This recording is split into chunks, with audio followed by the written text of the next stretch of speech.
Sina David, Nabal at Abigail. Ika-25 kabanata. Lumipas ang panahon at namatay si Samuel. Nagtipon ang buong Israel at ipinagluksa ang pagkamatay niya. Inilibing siya sa kanyang tirahan sa Rama. Pagkatapos nito, lumipat si David sa disyerto ng Maon.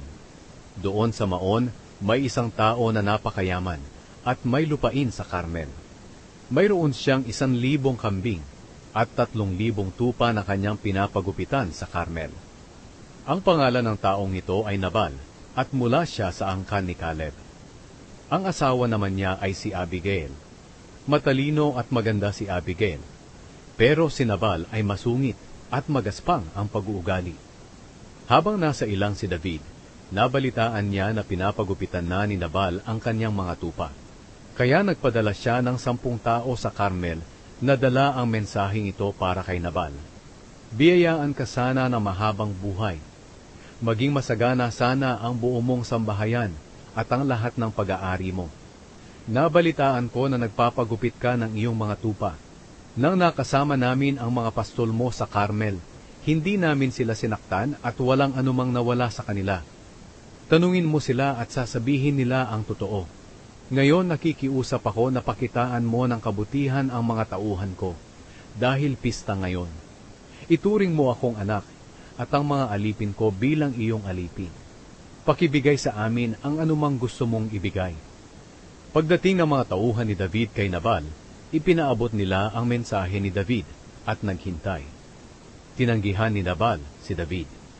Sino ba ang David na ito na anak ni Jesse? Sa panahon ngayon, maraming alipin ang tumatakas sa kanilang mga amo. Bakit ko naman ibibigay sa iyo ang tinapay, tubig, at karneng para sa mga manggugupit ng mga tupa ko? Gayong hindi ko nga alam kung saang lupalop kayo nanggaling. Bumalik ang mga tauhan ni David at isinalaysay ang lahat ng sinabi ni Nabal.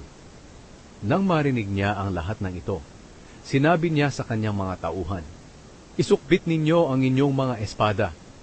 Kaya isinukbit ng mga tauhan niya ang kanilang mga espada. At ganoon din ang ginawa ni David. Mga 400 tao ang sumama kay David, at 200 ang naiwan para bantayan ang mga kagamitan.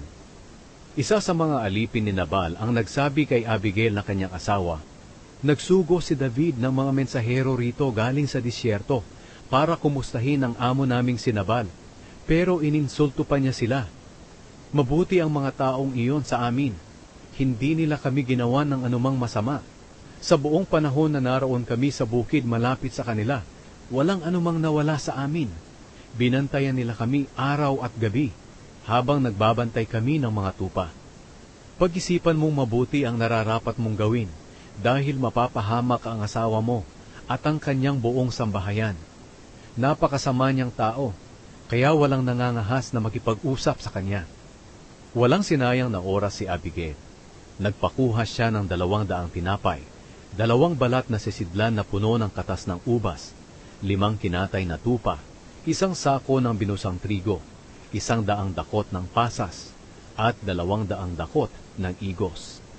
Pagkatapos, ipinakargan niya ito sa mga asno, at sinabi sa kanyang mga utusan, "Mauna na kayo, susunod na lang ako." Pero hindi niya ito ipinaalam sa asawa niyang si Nabal. Habang nakasakay si Abigail sa kanyang asno at paliko na sa gilid ng bundok, nakita niyang padating naman si David at ang mga tauhan nito. Samantala sinasabi ni David, "Walang saysay ang pagbabantay natin sa mga ari-arian ni Nabal sa disyerto para walang mawala sa mga ito. Masama pa ang iginanti niya sa mga kabutihang ginawa natin. Parusahan sana ako ng Diyos ng napakatindi kapag may itinara pa akong buhay na lalaki sa sambahayan niya pagdating ng umaga." Nang makita ni Abigail si David, dali-dali siyang bumaba sa kanyang asno at lumuhod sa harapan ni David bilang paggalang. Sinabi niya, "Pakiusap po, pakinggan niyo ako. Inaako ko na po ang pagkakamali ng aking asawa. Huwag niyo na pong pag-aksayahan ng panahon si Nabal. Napakasama niyang tao. Nababagay lang sa kanya ang pangalan niyang Nabal, na ang ibig sabihin ay hangad. Ipagpaumanhin niyo po, pero hindi ko nakita ang mga mensaherong pinapunta niyo kay Nabal. Ngayon po niloob ng Panginoon na hindi matuloy ang paghihiganti at pagpatay ninyo, para hindi madungisan ang inyong mga kamay. Sa kapangyarihan ng buhay na Panginoon at ng buhay nyo, naway matulad kay Nabal ang kahihinatnan ng inyong mga kaaway, at ng lahat ng naghahangad ng masama laban sa inyo. Kaya kung maaari, tanggapin ninyo ang mga regalong ito na dinala ko para sa inyo, at sa inyong mga tauhan. Patawarin niyo po sana ako kung mayroon man akong mga pagkukulang. Nakakatiyak ako na gagawin kayong hari ng Panginoon at magpapatuloy ang paghahari ninyo sa lahat ng inyong salinlahi dahil nakikipaglaban kayo para sa Kanya.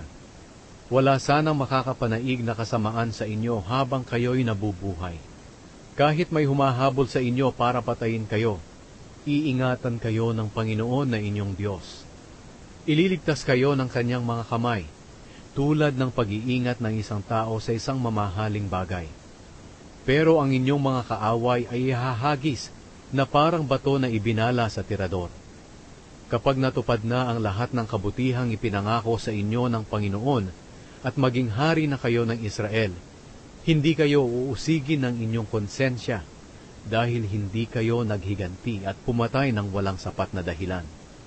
At kapag pinagtagumpay na kayo ng Panginoon, nakikiusap ako na huwag niyo po akong kalimutan na inyong lingkod. Sinabi ni David kay Abigail, "Purihin ng Panginoon ang Diyos ng Israel na nagpadala sa iyo ngayong araw na ito para makipagkita sa akin. Salamat sa Diyos sa mabuti mong pagpapasya, dahil dito iniwas mo ako sa paghihiganti at pagpatay. Kung hindi ka nagmadaling makipagkita sa akin, wala sanang matitirang buhay na lalaki sa sambahayan ni Nabal bukas ng umaga. Isinumpa ko iyan sa buhay na Panginoon, ang Diyos ng Israel, na siyang pumigil sa akin sa paggawa sa iyo ng masama." Tinanggap ni David ang mga regalo ni Abigail at sinabi, "Umuwi ka na at huwag ka nang mag-alala. Gagawin ko ang mga sinabi mo." Nang dumating si Abigail sa bahay nila, nagdiriwang sila Nabal na parang pista sa kaharian. Sobrang saya ni Nabal at lasing na lasing, kaya hindi na niya sinabi rito hanggang umaga ang pakikipagkita niya kay David. Kinaumagahan, nang wala na ang pagkalasing nito, sinabi sa kanya ni Abigail ang nangyari. Inatake siya sa puso at hindi na nakagalaw. Pagkaraan ng 10 araw, pinalala ng Panginoon ang kalagayan niya at siya'y namatay. Nang mabalitaan ni David na patay na si Nabal, sinabi niya, "Purihin ang Panginoon. Siya ang gumanti kay Nabal dahil sa pang-iinsulto niya sa akin. Hindi na niya hinayaang ako pa ang gumawa noon. Pinarusahan niya si Nabal sa masama niyang ginawa sa akin." Pagkatapos, nagpadala ng mensahe si David kay Abigail na hinihiling niya na maging asawa niya ito. Pagdating ng mga mensahero sa Carmel, sinabi nila kay Abigail, "Pinapunta kami ni David sa iyo upang sunduin ka at gawing asawa niya." Lumuhod si Abigail at sinabi, "Pumapayag ako. Handa akong paglingkuran siya, pati na ang kanyang mga alipin." Dali-daling sumakay si Abigail sa asno at sumama sa mga mensahero ni David. Kasama niya ang 5 niyang aliping babae at naging asawa siya ni David. Pinakasalan din ni David si Ahinoam na taga Jezreel, at 2 silang naging asawa ni David. Ang unang asawa ni David na si Michal ay ibinigay ni Saul kay Paltiel, na anak ni Laish na taga Galim.